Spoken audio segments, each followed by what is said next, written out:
fiber line is cut somewhere. That's why it doesn't work. Okay, what to do?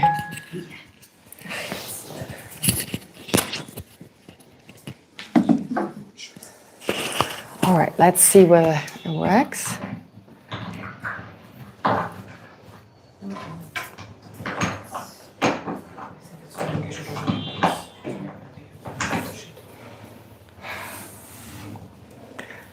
Sorry for the delay. We'll start right away with the prayers.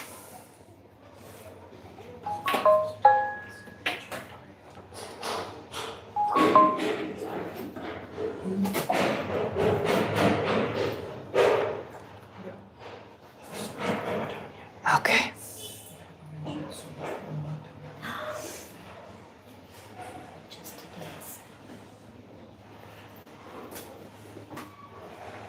All right.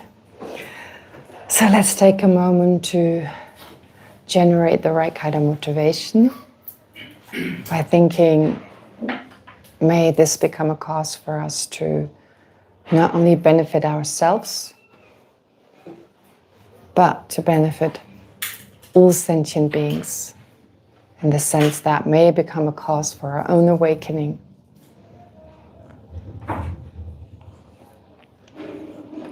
And so with this in mind, let's recite the prayers. Until I reach enlightenment, I take refuge in the Buddha, the Dharma, and the Supreme Assembly. By accumulating merit and wisdom through generosity and the other perfections, may I attain Buddhahood for the benefit of all sentient beings. Until I reach enlightenment, I take refuge in the Buddha, the Dharma, and the Supreme Assembly. By accumulating merit and wisdom through generosity and the other perfections, may I attain Buddhahood for the benefit of all sentient beings. Until I reach enlightenment, I take refuge in the Buddha, the Dharma, and the Supreme Assembly. By accumulating merit and wisdom through generosity and the other perfections, may I attain Buddhahood for the benefit of all sentient beings. May all sentient beings have happiness and the causes of happiness. May all sentient beings be free from suffering and the causes of suffering. May all sentient beings never be separated from the happiness that is free from suffering. May all sentient beings abide in equanimity, free from attachment and anger that holds some close and others distant. I pay homage to the Sublime Mother of the victorious ones of the three times, the inexpressible, inconceivable, and indescribable perfectional wisdom, which is unborn, unceasing, and of the nature of space, and which is the object of realization of the self-knowing primordial wisdom. Okay.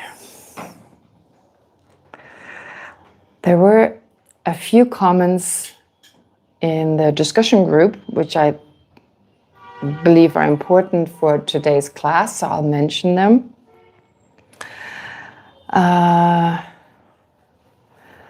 One person asked, well, a bodhisattva has generated what's called uncontrived bodhicitta. What's uncontrived bodhicitta? Kind of spontaneous mind. You don't have to make an effort in the sense, of course you need to make some effort, but it basically arises spontaneously and all your actions are informed by that aspiration to become enlightened for the benefit of all sentient beings. Whereas contrived, it's like you still need to go through a line of thought, as in like, why do you want to become enlightened? Just give it a moment before the mind arises, so it doesn't arise with the same spontaneity. So here he's saying, well, bodhicitta now arises spontaneously, and it's always there when you rest, making tea and so forth. But since a bodhisattva still experiences afflictions up to the 7th ground, from the 8th onwards there are no afflictions. So what about anger? Do they still get angry? Do they still have attachment? And they have bodhicitta at the same time as getting angry? What do you think?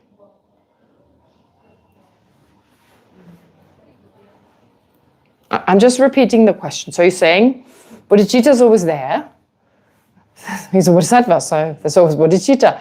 So can you be angry and at the same time have bodhicitta? No. So then, anyone? Bodhicitta is always there. And so you can't, bodhisattvas still get angry, don't they? Or at least have attachment up to the seventh ground.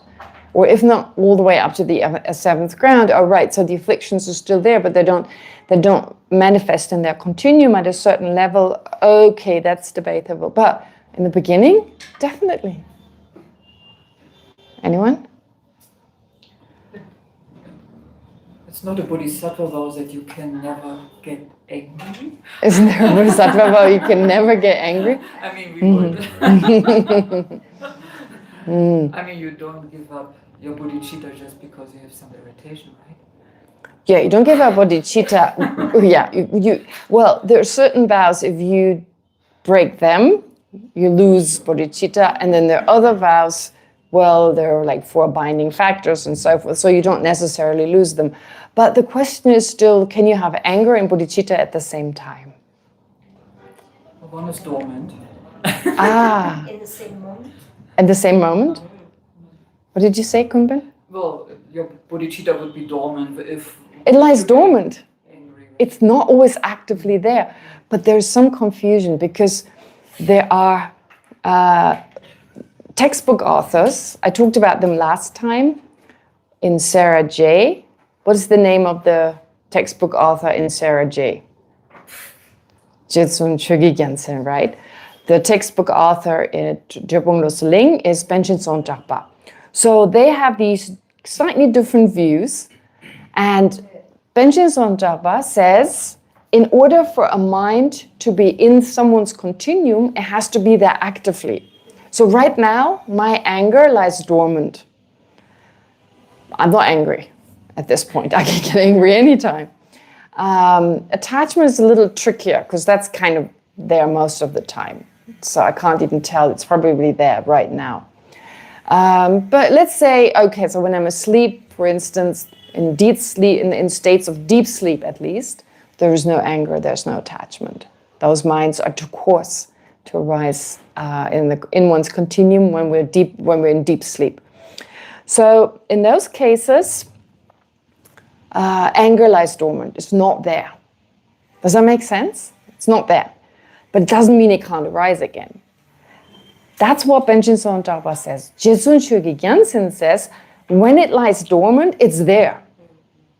It's there. So basically they're saying the same thing. It's not always there. It doesn't always actively manifest in your continuum.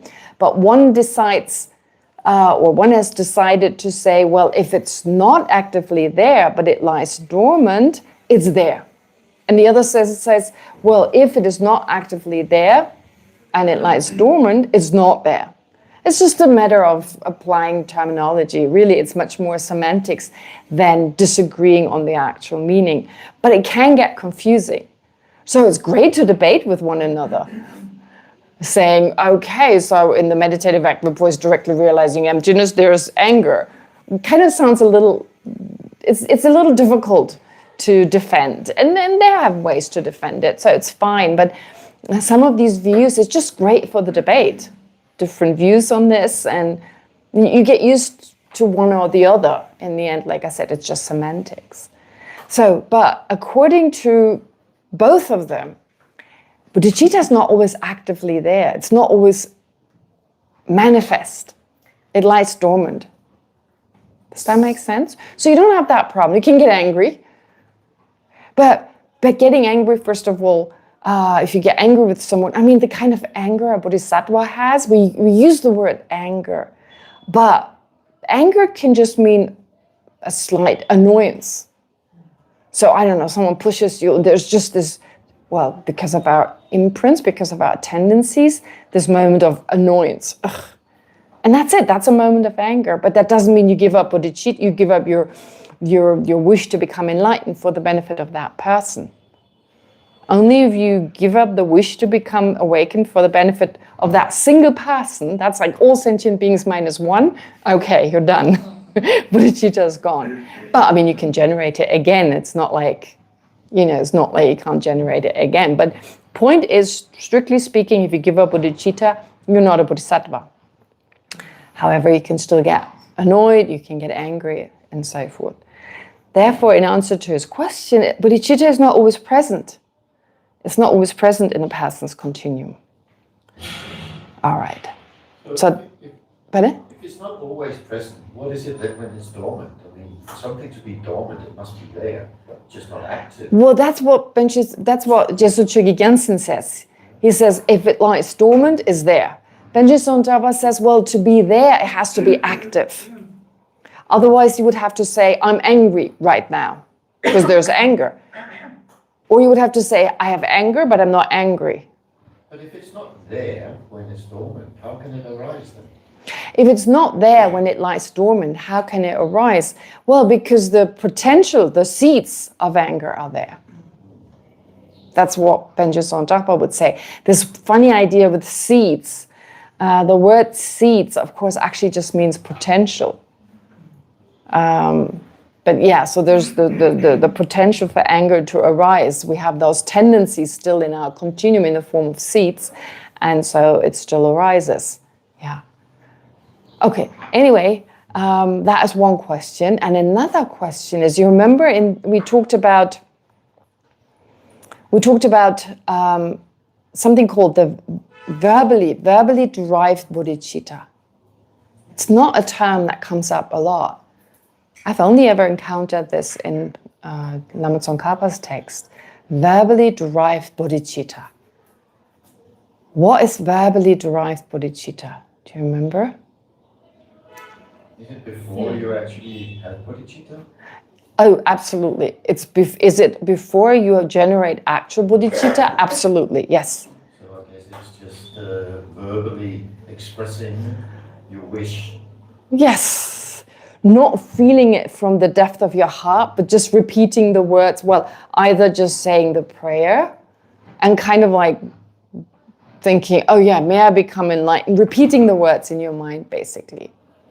So yeah, that would be verbally derived bodhicitta. Absolutely. So I guess that's the first level. I mean, if you just come to a Dharma class, you've never been to a Dharma class before. I mean, this type of class. And so you sit here and the person talking is telling you, generate bodhicitta. You may do it, right? You may like, okay, I'll do that. I'll try it. May I become enlightened, whatever that means, for the benefit of all, right? And then, of course, as you continue and you learn a little bit more, okay, this is what Buddhahood, all right, that makes sense. Okay, I'll wish to do. But for all of us, really, I mean, it's verbally derived, isn't it? Until you really feel it. You have a sense, oh, I really want to do that. So is that verbally derived bodhicitta uncontrived bodhicitta or not? Is it uncontrived? That was like, which one do I choose now? You nodded and you shook your head. You think it's contrived? I think so. I think so too. I mean, it is contrived bodhicitta. It's the first level of that non-spontaneously arising bodhicitta. So in answer to this person's question, yeah, I believe it. I believe that's what it is. It's not specified. I mean, I've only come across, like I said, this verbally derived bodhicitta as part of Lama Tsongkhapa's text, and he doesn't specify what it actually means. Oops, I'm making a lot of noise. All right. Okay. I don't have the time to go through all of them. Oh, there's one thing I wanted to say. There's something about cause and effect and about impermanence. So important. It'll come up today, at least to some degree. So impermanence being such an important concept, very important in order to understand emptiness, subtle impermanence in particular. And impermanence basically means the change impermanent things or conditioned phenomena undergo moment by moment. But part of that are cause and effect. So each moment generates its next moment, which is its effect. in the form of a continuum. So yesterday's I has become today's I. So my yesterday's I, that is my cause of today's I. And today's I becomes tomorrow's I. And so it's pretty obvious that there's a connection. If I go to bed in a bad mood, in a foul mood, I'll probably wake up in a foul mood, for instance. Or, if I go to bed in a really good mood, I'll wake up happily and so forth. So there's really even though there's a whole night in between, there's definitely that connection. Everything that happened yesterday influences me today to some degree, whether I'm aware or not. And it influences other things as well. So there's someone who wrote on Saturday, I can never pronounce, I suppose it's a woman, Azalea, it's like the flower. She says that Dharmakirti and Nagarjuna say that this kind of cause and effect is not linear. Oh, I would protest. I mean, absolutely, definitely it's linear. It was on Saturday, I think. Let me just go back to what she says. Nagarjuna and Dharmakirti had expounded that linear causation is an impossibility. No, it's linear. Just because causes affect not just the next moment of that same continuum, but also other phenomena around us. Of course we do. I mean, if we talk to each other, we influence each other, our expressions influence others. I mean, if they notice it and so forth. So we don't live in bubbles. And yeah, absolutely, I'm the cause of, other people having certain thoughts, and then other people's reaction to that cause something in some thoughts in my continuum. Just, to say it simply, but just think of nature, like a garden. Flowers grow moment by moment, there's growth, and that growth influences the other plants around. On a very subtle level, there's incredible influence that every individual plant has, right? It takes the shade of other flowers, it grows over them or on top of them or whatever. So causation is so subtle. Can be, there's such a subtle, there's a coarser level that's more obvious to us, and then there's this extremely subtle level. Every action of a particular phenomenon, so we talk about flowers, okay, performing actions sounds weird. Of course, they don't do so under the control of the mind, but they grow, they wilt, and so forth. And they affect the environment around them. But that's a linear process. That's a linear process. They influence, right now, they influence influence everything around them a moment later. So a cause always affects or creates an effect that arises after it. There's a sequence, in other words. And so it's linear. It's not like a flower grows and then it grows back into a seed. Of course, a flower gives rise to a future seed, but the seed from which the flower originally grew is not the same seed that it gives rise to in the future. So sometimes it seems that in Buddhist descriptions, it seems that there's like cyclic existence, or we experience the same over again. History repeats itself. But it doesn't literally repeat itself. It's not like we'll experience the Second World War again, for instance. Impossible. So, of course, there's similarities, and so we say history repeats itself, but we can't take that literally. Therefore, from a Buddhist point of view, time is not circular. There's this view, it comes up a lot. A lot of people seem to think that time is circular, but if time were circular, I wouldn't even make an effort to become a Buddha, because that could mean I go back again, right? I could just, try to develop myself and generate, bodhicitta and so forth, sometime in the future, and then I fall back again because time is circular. So why make an effort? Yeah. What about cyclical, not circular? Circular. Not circular, but cyclical. Oh, cyclical. Okay. So you mean like the 4 seasons, for instance? For example, but many other Yeah. So of course we go through the 4 seasons, but the winter we just experienced will not repeat itself right? It'll just be similar, and we call it winter again. And so because of the similarities, we just name it winter again, but it's never the same winter.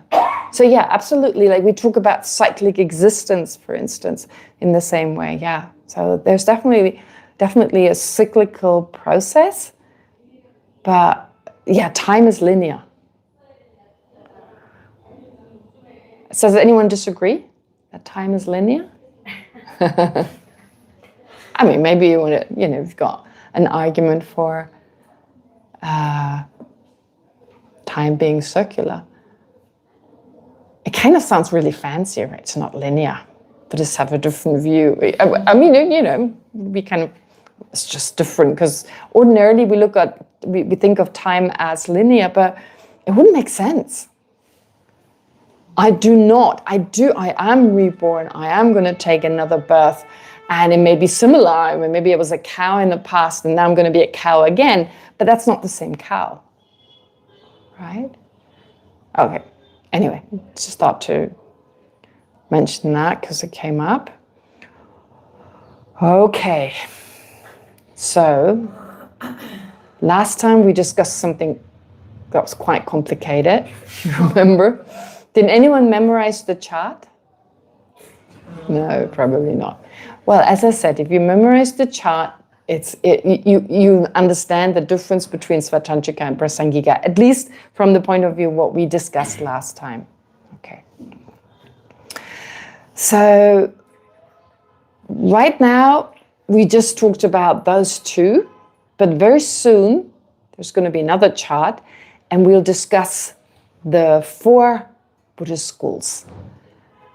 Just briefly, it's part of the subject matter, and it's so beautiful when you compare them. It seems impossible in the beginning to remember what asserts or who asserts what. It seems impossible. I remember thinking that when we studied it. And it takes time to remember. But when you compare them, it makes so much sense.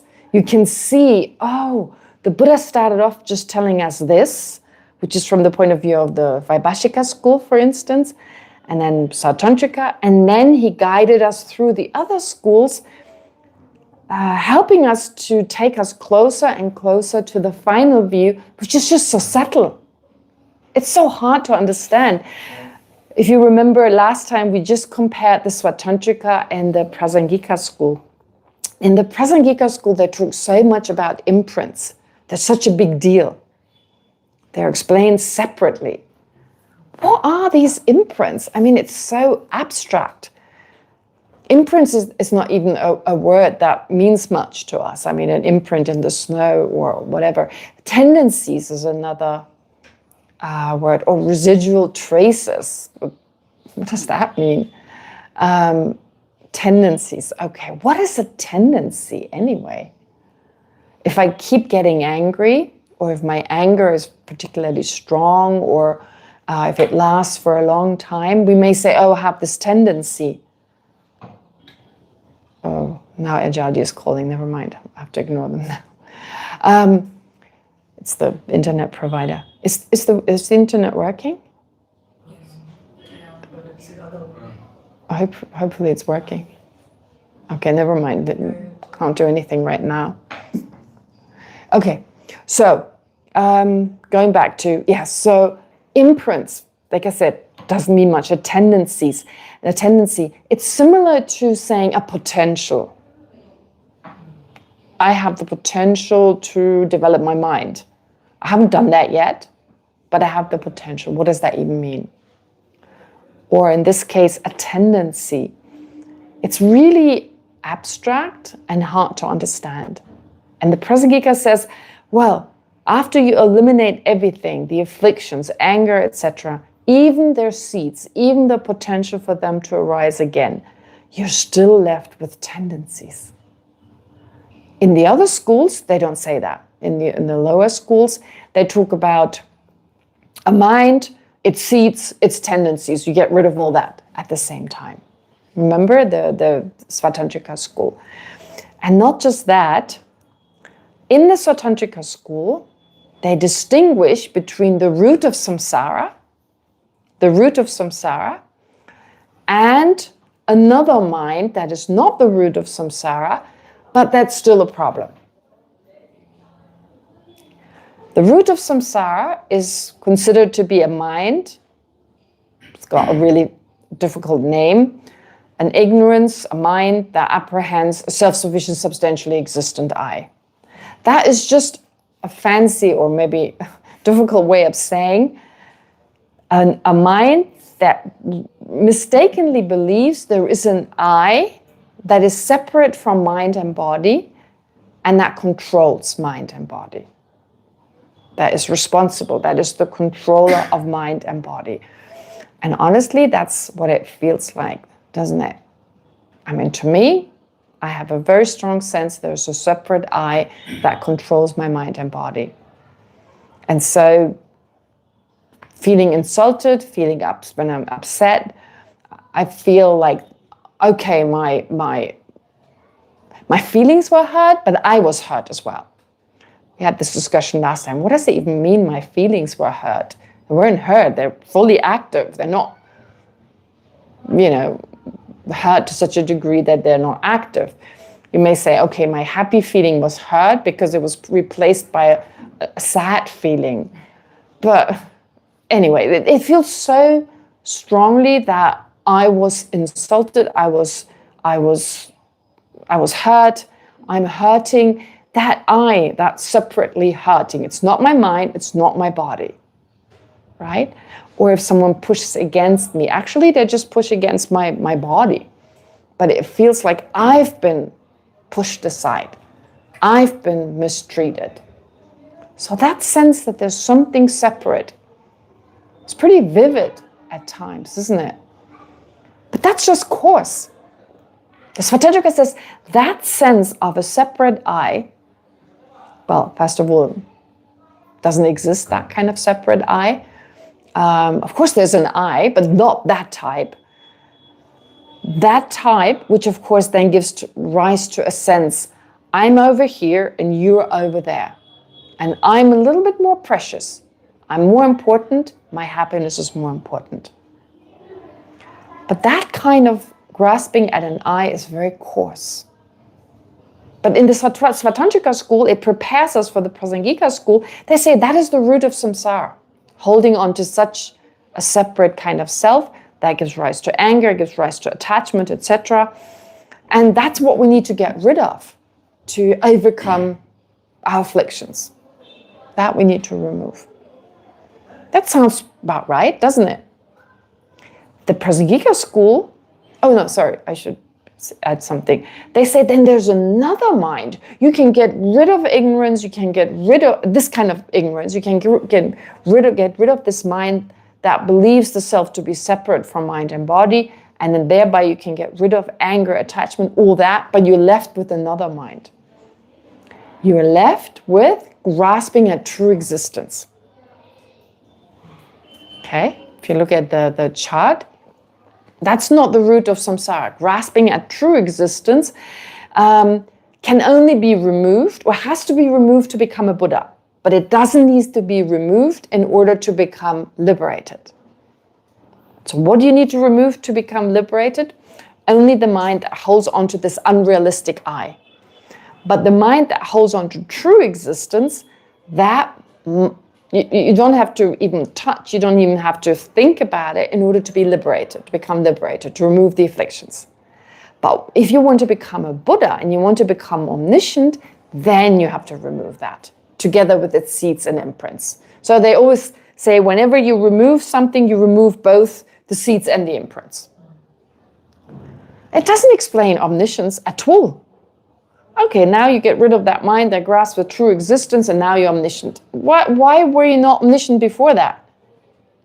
How do they define true existence? How do they define true existence? Does anyone remember?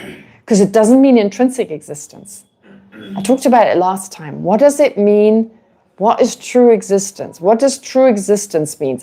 They have a very complicated way of saying it, but you can actually put it in simple terms. Existing without depending on the mind. Yes, but they're existing without depending on the mind. But there's a little more to it. Appearing to the mind. Existing, so if something, according to the Svatantrika school, so they say nothing exists truly. If hypothetically it were to exist, it would exist without appearing to a mind. Doesn't have to appear to my mind, that would be ridiculous. But it has to appear to a mind. Remember last time I brought in modern physics? They would support that. In what way? In what way would modern physics support the idea that for something to exist, it must appear to a mind? Let's give the example, a specific example. I don't know whether they would say that about everything, but about one very popular example. Schrödinger's cat. Pardon? Schrödinger's cat. No? Schrödinger's cat. When you're in the box and Ah, it's different. okay. Schrödinger cat, both dead and alive. Okay, got a hard time with Schrödinger's cat. About the tree, with, if it falls and makes a sound. Okay, the tree, okay. All right, the tree, when it falls over, doesn't make a sound or not. But what was the argument here? What was the whole argument? What were we talking about? Like, what does a tree have? You need a consciousness for maintaining to... What are the characteristics of a tree? How can you see a tree? It has to appear to our consciousness. It has to appear. What appears to our consciousness? Form and color. Okay, form and color. So it appears as green and brown, and without its color, its form, its shape couldn't appear, right? If it was all gray, if everything in front of you had the same shade of gray, you couldn't see a tree, could you? So a tree appears to us with the shape and color. What are colors? Light waves. Colors are light waves. So what we perceive as the shade of green, certain shades of brown, what have you, well, they only appear to our mind because of our retina, the way our brain works, and then it's interpreted in such a way that to our mind, what we call a tree appears in a certain way. Right? What about the sound the tree makes? What are they? What is sound? Pressure waves. But it's not like I'm aware of any pressure wave. I hear sound, whatever that sound is. Whatever. Can't even make the sound of a tree falling over. But that sound is uniquely perceived by my ear consciousness. And as human beings, we assume we have a similar experience. I don't know what a fly experiences. What's the sound to do they hear it? No idea. But for humans, we assume we kind of pretty much hear the same thing, though we don't know. So it's totally subjective.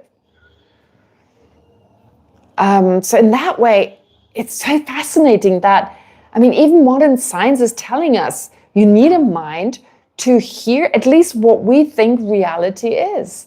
What I think a tree is not a light wave, whatever thing. That's not what I call a tree, is it? Right? If I ask you to describe a tree, you're not going to describe light waves of different length. No way. And that's all part of the tree. No, you describe the color that you perceive and the shape and so forth. So that requires, in order for that to exist, the Svatantrika says, it needs to have a mind to appear to. And actually, the Prasangika school agrees, of course. But they say the absence of a tree existing without appearing to a mind, that's not emptiness. They say that's pretty coarse. Emptiness is even subtler. The ultimate nature of the tree is subtler than not existing without appearing to a mind. Okay? Svatantrika school says emptiness, the ultimate nature of all phenomena is that nothing can exist without appearing to our mind. So everything is empty of existing without appearing to our mind. All these negations are difficult. You've got two negations here. It makes it so hard. It's just a matter of getting used to it. We heard it so many times, we got used to it now. Yes, but then this Prasangika school says, yeah, that's true, that's important, that's profound, but there is more to it. There's more to it. Phenomena not only cannot exist without appearing to the mind, what does the Prasangika add? Going even deeper. Nothing exists without being, pardon? Really labeled. Being labeled by the mind. Nothing exists without being labeled by the mind. Unless you label tree, there is no tree. Well, that seems a little over the top, doesn't it? Okay, appearance, right. So it's really hard, but the Prasangika school is like, unless there is a mind labeling, and that doesn't have to, you don't have to use language. I mean, animals label as well, using different symbolisms, whatever that is. But also, nothing can be found when you engage in ultimate analysis. So when you search for the tree within the tree appears so solidly right there. Where exactly? What exactly makes this a tree as opposed to something else? And that's when it becomes difficult. Oh, this is the Ajaldi person came. Oh, sorry, we're having a class. It's not working. But can you do it quietly? I'm sorry. Sorry? Yeah, we're having a class, but you can come in, of course. Yeah.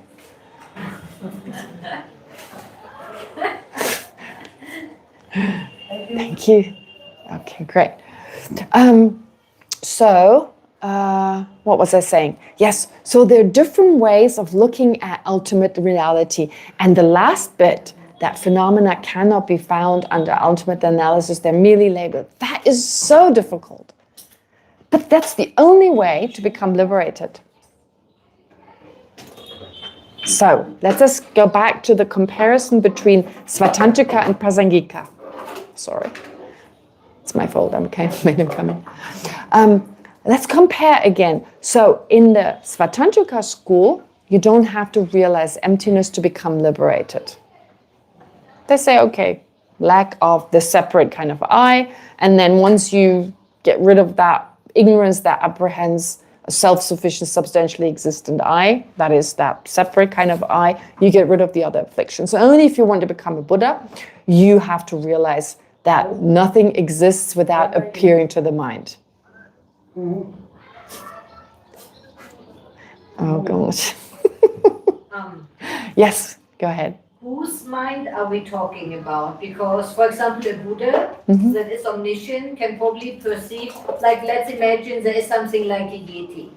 Like a Yeti. Okay. Yeah, so a lot of people say Yeti doesn't exist, some people say it does exist. So, whose mind do we count on? Because our minds are not so reliable. Does, like, appear to a mind only to a Buddha's mind or to our mind? Because some people have appearances that no one else can perceive. Like we say, they imagine, they hallucinate. They hallucinate. When we talk about schizophrenic people, for example, they're completely convinced that what they see is true. So which mind are we talking about? Oh gosh, this is such a difficult. Okay, now we come to the conventional kind of level here, right? Conventionality. To add an extra difficulty, there are different realms of existence. So, for instance, a dog and a human being. A dog perceives the smell quite differently to us. So which of the two exists? And when am I saying the dog is hallucinating and I'm not hallucinating? So, well, first of all, there are, because of our body, the way our body works, we perceive things in a certain way as humans. We were born human. Our mind is based on a human brain, which means we perceive certain shapes, certain colors, and certain sounds, and so on. So in that case, when do I say someone is hallucinating? When do I label hallucinating? Well, to that person, that's a reality. But usually we say, and here, of course, this is a little difficult, maybe there's a certain chemical in the brain that causes this. Chemical is not the norm. It's not everyone experiences that particular chemical. I don't know whether I'm explaining this correctly, but just bear with me, right? So there's an imbalance in the brain. Certain chemicals are in an imbalanced situation or imbalance. What do you call it? The imbalance. They're not in a balanced state. So certain appearances arise. But most people don't have these imbalances. So we call what most people experience normal. While the person who has this imbalance has an impairment. Right? So that's just how conventions work. But from a Buddha's point of view, none of us are normal. We're all in an imbalanced status, in an imbalanced situation. Why? Because we all have afflictions and all have extreme states of mind that are not in the nature of our existence. So from a Buddha's point of view, we're all hallucinating. We perceive things in a way in which they don't exist. Because of our anger, because of our attachment. Well, first of all, we were born as human beings. And therefore we experience things in a certain way. But going back to your question, just on a conventional level, yes, so we would say animals, they perceive what animals perceive, we perceive what humans perceive, and then what most humans perceive, we then label hallucinate or not. But the moment you start analyzing who's hallucinating, maybe everyone else is hallucinating, and me with my imbalance, I'm the only normal person. Right? The moment you start analyzing that, that's why when you start engaging in ultimate analysis, things start to disappear. They're not as clear cut as they seem. So who's normal? If suddenly everyone had this imbalance and then 2 or 3 people didn't, then those 2 or 3 people would be not normal, would have the impairment because everyone else, right? So it's just labeled. It's just on the basis of a difference, we label it this, that, and the other. And in and of itself, it's neither. Does that make sense? So the example of, I don't know, a human being perceives water, a celestial being perceives what's called nectar. What is it? Well, it depends. It depends on the person. Or the example of the BBC dress. Or the sneaker. I showed you the BBC dress or the sneaker. This dress, which the half or almost half, I don't know exactly half, but yeah, usually it's like 48 to 52% of humans, I think that's about the ratio, that see this particular dress in a color, what is it, golden, light blue, or dark blue and black. Right? I see it as like golden and kind of light blue. If I show you the dress and ask you, raise your hand if you see it as golden and light blue, half of you will raise your hand. The other half will, disagree. Or the sneaker that some people see as green and others see it as pink. Okay? So what is normal? It depends. You perceive it one way, another person perceives it in a different way. So in and of itself, it's neither. Now the question, what does a Buddha perceive? A Buddha perceives what we perceive. Right? A Buddha understands emptiness. And then in answer to Rika's question, so I don't know whether they're yetis or not. I don't know. So this is a difficult question. Does a Buddha see unicorns? If they exist, yes. If they don't exist, so I don't know what a Buddha perceives. I have no idea. And I don't know whether they're unicorns or yetis. This I can't tell you. I don't know. But if they do exist, a Buddha perceives them because then a valid mind in the continuum of a sentient being will perceive a yeti. And if there is no valid mind, there's no valid mind on the basis of which someone correctly labels yeti, then a Buddha won't perceive it either. Does that make sense? No. It's difficult. It does on some level, but for example, there's fish in the deep sea. That scientists say we know there is fish that we have not labeled yet. Yeah, but the fish is labeling itself. There's the fish, the other living beings. It's not just humans. But does the fish label itself? Well, I would you say, probably not say I'm a fish or this is a fish or like. I mean, when you watch a cow, for instance, a cow recognizes its own calf. So, you know, the calf is born, the calf takes off, it comes back, and the cow recognizes it. So it knows it's its own calf. So from a Buddhist point of view, there's a process of, first of all, smell, and then there's a conceptual process. Now, don't ask me what a cow thinks. A cow doesn't have language, but probably some symbolism, some memory of the smell of its calf. So that smell, for instance, appears to the mind, and that is the kind of labeling, if you like. When we say labeling, that English word labeling, it seems to imply you need to have a term. But that's not true. Labeling, designating, you can use anything. If you don't know the word for ocean, right? You don't know the word for ocean, or, you know, not in your language or any other language because you've never seen an ocean, you still have a way to think about what you've seen. Just an image of the ocean appears to your mind, right? So you just think back, you were at the ocean and it appears to your mind, you can think about it through this appearance. That's what we call meaning generality, right? That appearance. And modern science talks about that. For a while, I used to get this magazine called Scientific American Mind. They actually shipped it to India. Surprisingly, after a month it would arrive. And I remember reading this one article about this image. They didn't call it generic image as, you know, the text do. But they talked about, for instance, 5 people having breakfast. And then later throughout the day, they talked about the table that they sat on having breakfast. And there's this image that appeared to everyone, but of course it appeared differently depending on where you sat, for instance. That was exactly the generic image.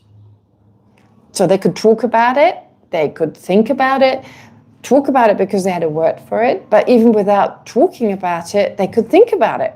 That image came to mind, and in that way they were able to access what was no longer there. That is called conceptual mind. And that process of putting together that image together with what it refers to you is called designating, it's called labeling. And why would an animal be able to do it? It's able to remember, it's able to distinguish. I mean, some parrots are able to distinguish between one and many, or the different colors of things. What is different, the color or the amount and stuff? Without concepts of, for instance, colors. I know my cat, like not my cat, my mom's cat. My mom's cat, she's got 2 cats, and one is really greedy.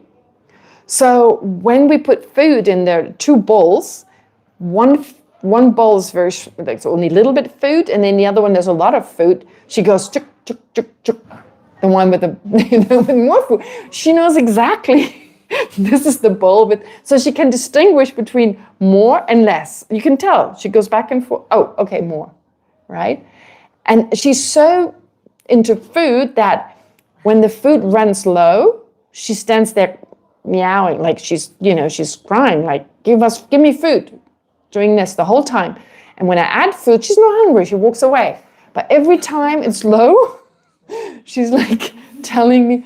So I mean, without perceiving the amount of food that is left, without knowing I just came in and I'm the one who can refill her pot or her little bowl, it wouldn't work. So even animals do it. Animals even have the ability, they know, like dogs do.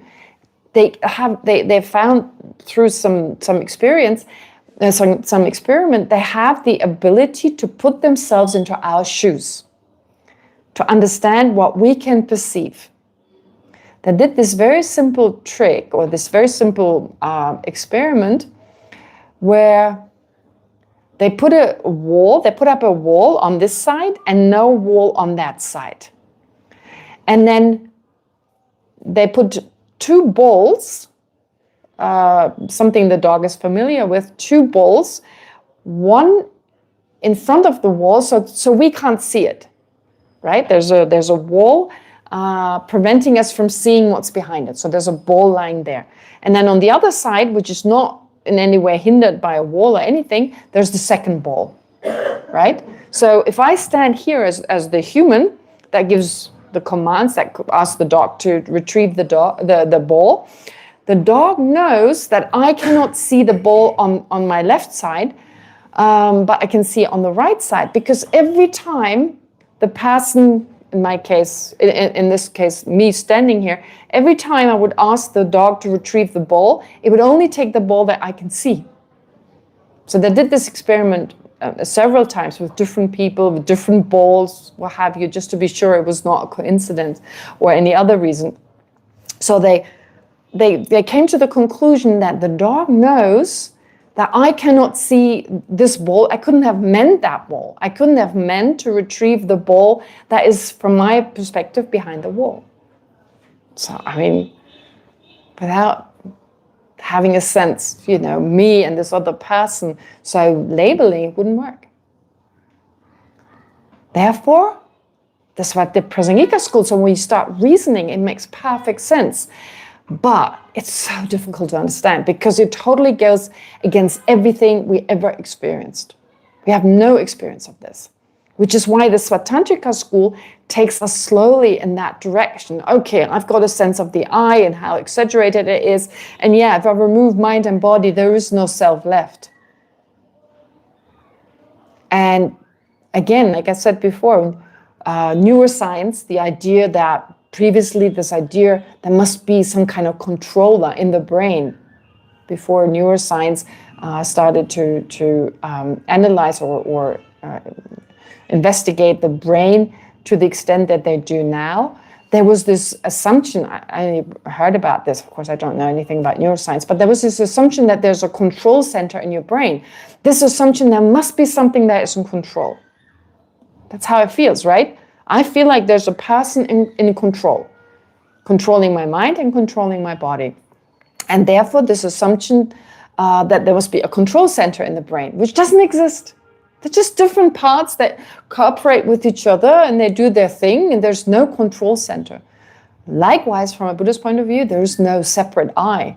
There are different minds, there's a body, and they all work with each other in a very smooth, sometimes not so smooth way, giving us the illusion there's this one being that is in charge. No. When I say I'm angry, it's the anger that is in charge. When I say I'm patient, it's patience that is in charge. When I walk, it's certain parts of my body, they walk, and I merely label I on the basis of these parts. But it feels as if when I walk, an I is being picked up that also walks. Where's that I? Right? Where's that I? Where's the I anyway in the body? No one believes it's in the elbow or in your kneecap. Usually it's in your belly or in your brain, right? Or maybe in the center of your heart. But I have the sense it's more behind my eyes. Other people think it's like, in the center of your chest. But if it really were, let's say, in the center of your chest, you'd have to be looking up towards your head all the time, right? Because you're here, so you have to look up. And then likewise, I'm just looking down, but I'm not looking internally down. It's actually my eyes just looking down. That's why I have this illusion it's there. And it keeps shifting anyway. Sometimes I feel like my eyes on the belly, sometimes it feels in the heart. And yeah, so is it all of the parts? Again, we have all these discussions. Is it everywhere? Well, then I have many different eyes because I have so many different parts. Anyway, don't need to go into all this. But we need to remember this again and again because otherwise it doesn't make sense. So that is just the Svatantrika. And that view, perceiving such a controller kind of I, they say gives rise to the other afflictions, while the mind that perceives true existence, that they say doesn't give rise to the afflictions. That's what you're left with after you remove the afflictions, after you're liberated, and what you have to eliminate to become enlightened. And the Prasangika school says, no. You have to get rid of all these minds, plus the mind that wrongly perceives phenomena to exist intrinsically, as if findable from their own side, without having to label them. If you get rid of that, only then are you liberated. And then you're still left with the imprints. And those imprints, they hinder our mind, they prevent our mind from knowing things as they really are. So this is so complicated. I know it's so complicated. We spend so much time learning about it, but every time you learn more, you learn about this, you go over this again, you go over this again, you understand a little bit better. It makes a little bit more sense. And of course, sooner or later, you apply it to your own situation, to your own self, and so forth. All right, so apologies for repeating this. We went through it last time, but I thought it was so important. So let's go back to why we discussed this in the first place. Lama Tsongkhapa discussed this in the following context. We've heard from the 10 grounds of a bodhisattva, from the 10 bodhisattva grounds. What did I do? Sorry. Okay, I'll do this again. From the 10 grounds of a bodhisattva, Lama Tsongkhapa compares, not just Lama Tsongkhapa, of course, Acharya Chandrakirti as well, compares this bodhisattva to a practitioner of the foundational vehicle, hearers and solitary realizers. So he says a bodhisattva from the first ground onwards surpasses hearers and solitary realizers by way of their bodhicitta, by way of their incredible compassion, by their aspiration to become enlightened, their love and so forth for other sentient beings, which they have developed. Okay. Hearers and solitary realizers have also incredible love and so forth, but not the same type, because they didn't have to develop it to reach their own goal. Didn't have to, so didn't do it.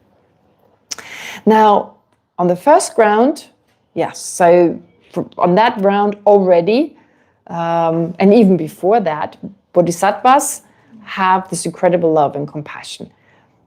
That is from the point of view of method. Then the question arises from the point of view of wisdom. When does a bodhisattva surpass a hearer or solitary realizer from the point of view of wisdom? Not on the first ground, not on the second ground, only on the seventh ground. Okay, so we had different reasons why. Some scholars say because on the seventh ground, bodhisattvas start eliminating cognitive obscurations. That's not true. It only happens on the eighth ground. So Lama Tsongkhapa says that's impossible. So this is how far we got. This whole discussion, Svatantrika and so forth. All right, let's now look at the second reason that is given. That's on page 138. No, 139. On page 139, someone is suggesting that on the seventh ground, a bodhisattva generates this special leaping concentration, leaping over, they call it. So these are the scholars. Remember all the different scholars? Patsablotawa and his followers was the one who suggested that on the from the seventh ground onwards, bodhisattvas eliminate cognitive obscurations, which of course Lama Tsongkhapa doesn't agree with. But Patsablotawa, who was Patsablotawa?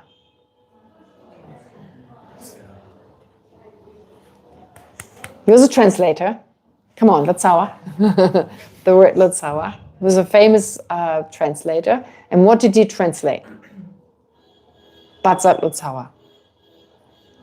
Well, yes, entering into the middle way. There was a previous translation of this text, but that had to be reviewed. So Patsat Lotsawa produced a second translation, a reviewed reviewed translation. Oh, thank you. Oh, it's working again.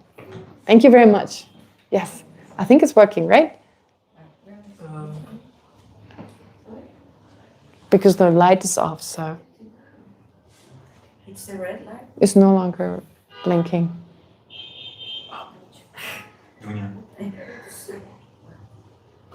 Yes. Let me see. Yeah, but I have to check on the phone. Great, okay. So Patsat Lotsawa was the translator who translated Entering the Middle Way. That translation is still used to this day. And he thought that on the seventh ground, bodhisattvas eliminate cognitive obscuration. Therefore, On the 7th ground, bodhisattvas surpass heroes and solitary realizers. Okay. The second view, the second position is this leaping over kind of concentration. So here Lama Tsongkhapa says the second position is also incorrect. And he explains... Is it working? Pardon? I think he's waiting to find out whether it's working. Oh. Yes, no, thank you, Pearl. Okay, so here it says the second position is also incorrect. In lexicons of archaic Tibetan terms, the word for leaping over, Lama Tsongkhapa says, Tögyel, is written also as jumbled sequence, which refers to a conflation of sequence. There's no explanatory basis as to why entering into meditative concentrations through such a leaping over process would not be found on the 6th ground and below, but would be present only from the 7th ground onward. So this discussion here, what is it about the 7th ground? And so the second position here is likewise rejected. So the explanation that Lama Tsongkhapa gave just in a few words is basically, in general, the Tibetan term Tögyel is semantically ambiguous. In early Tibetan usage, it is glossed as Nelshi, which means kind of a jumbled or mixed sequence. Understood in this sense, leaking over denotes a form of meditative concentration. It's a special type of concentration. So there's one of these special types of concentrations. It's actually called leaping concentration. It's something you study in another text. It's this leaping concentration. It's a type of concentration that involves entering different meditative absorptions successively without rising from the state of meditation, moving back and forth between subtler and coarser absorptions. This is cultivated in order to enhance the mind's capacity for focused engagement. So by shifting among different types of absorptions, it renders the mind more supple and flexible. It's kind of like physical exercise. We're, of course, mainly using our mind, but it's so similar, like mental training is so similar to physical training. You may walk slowly and then sprint, walk slowly and sprint. It just makes the body more supple, or you do certain movements, faster ones or slower ones, that help train the body. So similarly here, in meditation, you enter into a meditative kind of absorption, single-pointed absorption. Thank you. A single-pointed absorption, sometimes into a subtler one, sometimes into a coarser one, just to train the mind, right? Deeper concentration, less deep concentrations, which renders the mind, which causes the mind to become more supple and flexible, thereby enabling greater meditative skill and mastery of concentration. Remember in the beginning, I also gave you the example, or some time ago, I gave you the example of a special type of meditation where you take one topic and you go through this topic, each level of it. For instance, take the Lambrim. You start with the first topic, then you move to the second, to the third, to the next. So this kind of sequence of different, the different types of topics. First, of course, you engage in focused concentration on each topic, get to know each topic, right? And then if you've done this long enough and you generated a certain feeling, based on your reflection, based on your meditation, then that feeling arises very quickly. That's important. I've stressed this many times, that when we do analytical meditation, the analysis is only the preparation. The main part of it is generating a feeling. And that feeling affects our actions of body, speech, and mind. That's why we're doing the meditation. So initially, to generate this feeling takes time, right? We just reflect, and nothing much happens. But then sooner or later, for instance, reflecting on our precious human existence. Usually we reflect on what's wrong in our life and we obsess over that. But in this particular meditation, you focus on, you count your blessings, basically, in a very Buddhist way. So like, oh my God, we are free from this birth, we're free from this problem, we're free from that problem. We have so many opportunities. So based on that, what would be a feeling that is generated? a deep sense of gratitude, joy, right? That kind of joy. And I mentioned it before, joy is so important as part of our practice. Without joy, we won't be practicing. It has to be joyful. Remember I mentioned the Heart Sutra. At the end, everyone rejoices. Right? So important. And the first ground, what is it called? Supreme joy. So joy is an important part. Therefore, you start off generating the sense of appreciation, gratitude, and joy. Right? That gives you that kind of momentum to continue on. And once you've done this, this particular meditation on precious human existence, every time you do it again, that joy is generated very quickly. And so then you can move on to the next level. And at some point, when you've gone through the entire topics of the Lam Rim, you do a meditation where you go through all of them, one after the other, one after the other. You may use a prayer, such as the Foundation of All Good Qualities, where each one of them is briefly mentioned. That helps you to do the meditation. But you could do it without the prayer. And in that way, it's seen as a very powerful means to practice on the entire path. To practice the entire path, to focus on the entire path, and in that way internalize it in such a way that you prepare your mind for it. And Rika, she asked this question last time, and I thought she made a really good point. She said, well, all this complicated stuff that is so far beyond us, why not become liberated first and then deal with it? And I gave an answer last time. I don't know if that was in any way satisfactory, probably not. But I was thinking, going back, for instance, when children are educated in school.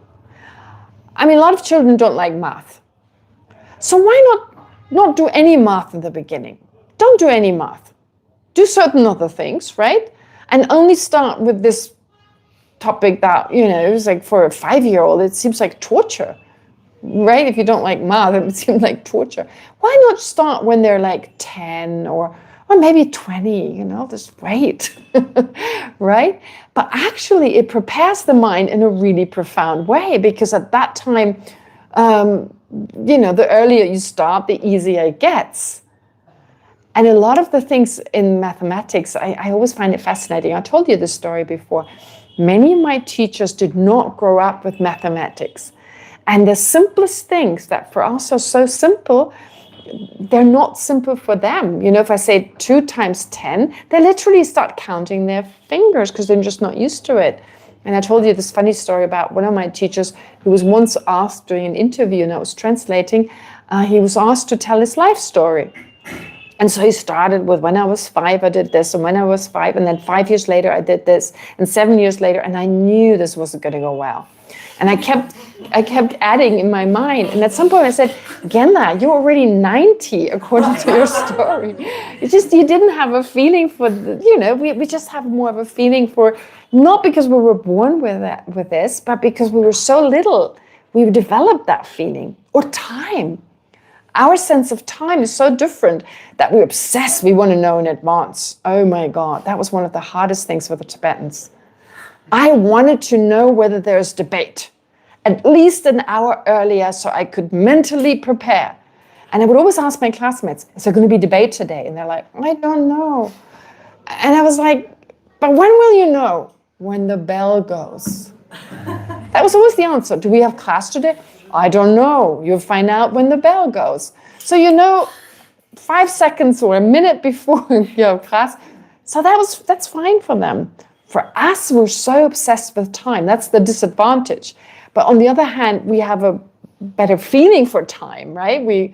Sometimes I talk to my teachers and I know it's Tuesday. I know. And they're like, what is it today? Saturday? I mean, being off by a day, okay, but Saturday?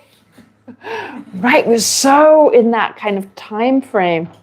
It doesn't help that I have something called synesthesia. So I have this really weird vision of a week. I'm in a particular position. I'm on a yellow Tuesday. Tuesdays are yellow, and I'm sitting on a Tuesday, and Monday is kind of next to me, and that's red.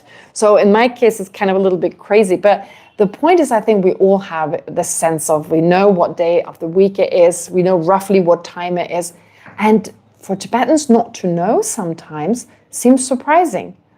But I'm thinking this part we're trained since we're little, and the earlier we start training something, the easier it gets. So taking that logic and saying, well, transforming your mind is like going to school. It's like an education. If you start right from the beginning, it makes certain things easier. It kind of like already, leaves imprints, leaves something, tendencies in the mind, and therefore it's easier later on. Yeah. Okay. But anyway, Rika probably has a counter argument. So please keep them coming, the debates. Yeah, very good. Because it is kind of a little unusual. But honestly, even like if you look at elementary school education, it seems so basic, but it's all in preparation for the harder stuff. And some things like my little nieces, nephews can do, it's like, wow, how did I do this? Wait a minute, I have to, I've forgotten how to do it. But that's the point, it's not basic. Yeah, so... Starting with 1 + 1 here. Yeah, it's not... Oh, no. Well, actually we are. Actually we are. When I went to first year of school, I thought it was so advanced. That was advanced from not learning anything. Suddenly I had all these different subjects. That was quite, needed some time to get used to it, to sit still. That was hard. It felt difficult then. Now, when I teach something, it's so easy. For me, it's because I've done it so often, it feels very easy. Yeah. Anyway, all right. Going back to this here. Sorry, today there's a lot of chat. So the second position, anyways, about this meditation, this type of concentration, it involves entering different meditative absorptions successively without arising from the state, moving back and forth. So basically rendering the mind more supple and flexible, thereby enabling greater meditative skill and mastery of concentration. Capacities that are important for progressing through the successive grounds of the Bodhisattva path of meditation. Okay, so we know there are these different types of concentrations. So Lama Tsongkhapa says, therefore there's no basis, since they're so important, and any practitioner does them all the time. Well, all the time means at a certain level, definitely, once you have calm abiding. There's no basis for restricting this capacity to bodhisattvas on the 7th ground alone. On the contrary, as indicated in commentaries on the 5th chapter of Maitreya's Ornament for Clear Realizations, that's the text we study before we study this text, the leaping concentration is present in the continuums of bodhisattvas on the path of meditation that is from at least the 7th ground onward and extends through the 7th. So if you read this, it's clearly explained, this kind of meditation, this kind of absorption is not typical to the 7th ground. You start earlier than that. Okay. So I've added a little footnote if you want to know about the Ornament for Clear Realizations, which is such an important text that we all study. You could read this explanation. But for now, I try to give you as much information if it is relevant to what we study. I'll try to give you as much information from that text, but no need to go into this kind of footnote for now. That's the second position. The third position is incorrect as well, because the question of why bodhisattvas on the 6th ground and below do not outshine or do not surpass Shravakas and Pratyeka Buddhas through their realization, and why they can do so on the 7th ground is still left unresolved. So this third explanation amounts to citing the subject of an argument as its proof of demonstration. Okay, doesn't make much sense, I guess, when you hear this, but let's go through it. The proponents of the third position argue that bodhisattvas on the 7th ground surpass hearers, solitary realizers, and bodhisattvas on the lower grounds because their non-dual gnosis, their meditative equipoise, directly realizing emptiness, is oriented towards the 8th ground. What is that reason? According to this view, that was by Shang, someone called Shang, I think. Yeah, Shang. He was a disciple of Rechongpa, who was in turn a disciple of Milarepa. Yeah. So he said, well, because the seventh ground is special. Why? In terms of wisdom, because it's directed towards the eighth ground. Okay.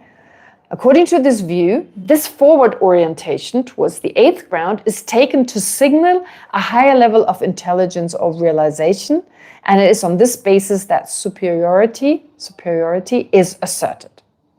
But Lama Tsongkhapa disagrees. He says this explanation does not actually resolve the question under discussion, simply stating that the non-dual gnosis, this meditative equipoise, direct realization of emptiness, of seventh ground bodhisattvas is oriented towards the eighth, does not explain why such an orientation could not also be present on the sixth ground or even earlier.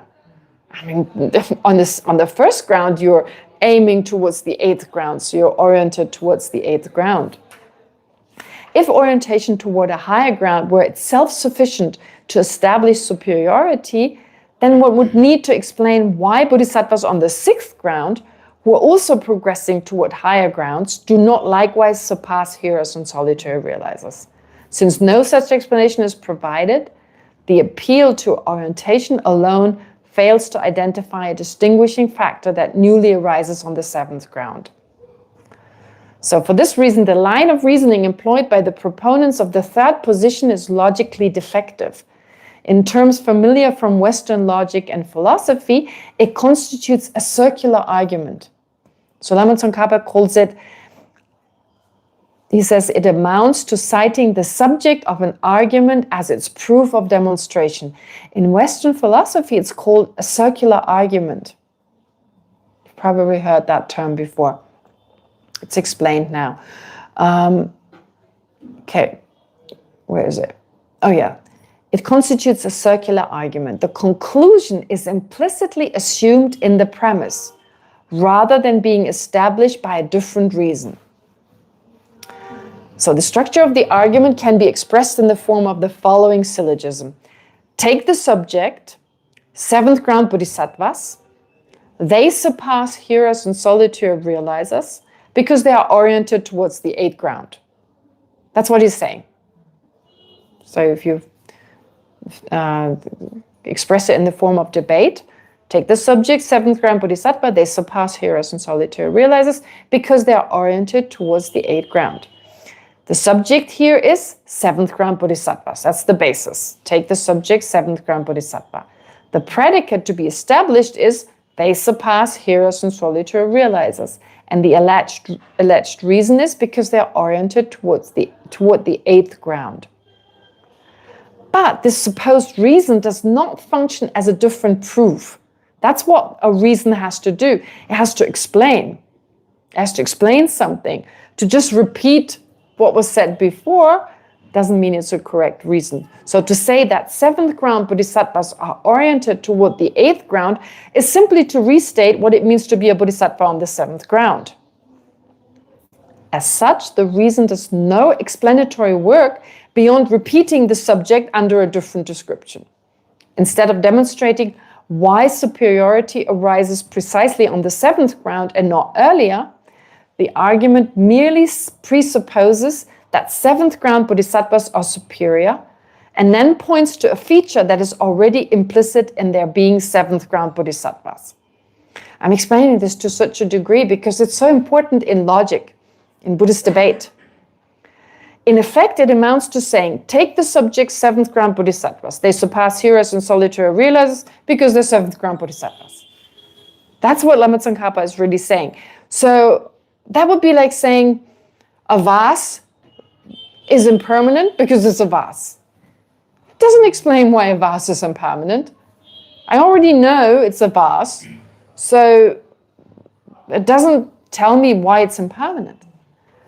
Instead, we would say a vase, take the subject a vase, it is impermanent because it changes moment by moment. No single moment is the same as the previous moment. So that really explains impermanence. Take the subject a vase, take the subject a table or the eye, whatever. It doesn't exist intrinsically because it cannot be found under ultimate analysis and it's merely labeled. That would be a correct reason, or that would be an explanatory reason. But saying the I doesn't exist inherently because it's an I, because it's a self, doesn't add anything. But so you're saying, just saying it's an 8th ground bodhisattva, it's a 7th ground bodhisattva, therefore it's oriented towards the 8th ground, that doesn't add anything. How do we know that the heroes and realizers are not aiming for the 8th ground? Well, I mean, usually the heroes and solitary realizers, they would enter, well, if they were to add for the 8th ground, they would not add for self-liberation, they would enter the bodhisattva path. Right? And also, like... So we say the only difference happens on the 8th ground or on the 7th ground? Well, first of all, this is this debate here between Lama Tsongkhapa and 3 other scholars, first of all, right? Acharya Chandrakirti, what does he say? On the 7th ground, the wisdom of a bodhisattva is special. That's the statement he makes. And so there are 3 different positions saying why that is the case. But Lama Tsongkhapa rejects all of them. The first reason was on the 7th ground, cognitive obscurations are eliminated, which we've heard doesn't happen. On the second reason is because there's this special leaping concentration. We've heard that's not true. It's not unique to the 7th ground. And now the last one is that 7th ground bodhisattvas aim for the 8th level, and heroes and solitary realizers do not. I mean, they don't aim for a bodhisattva level. They aim for self-liberation.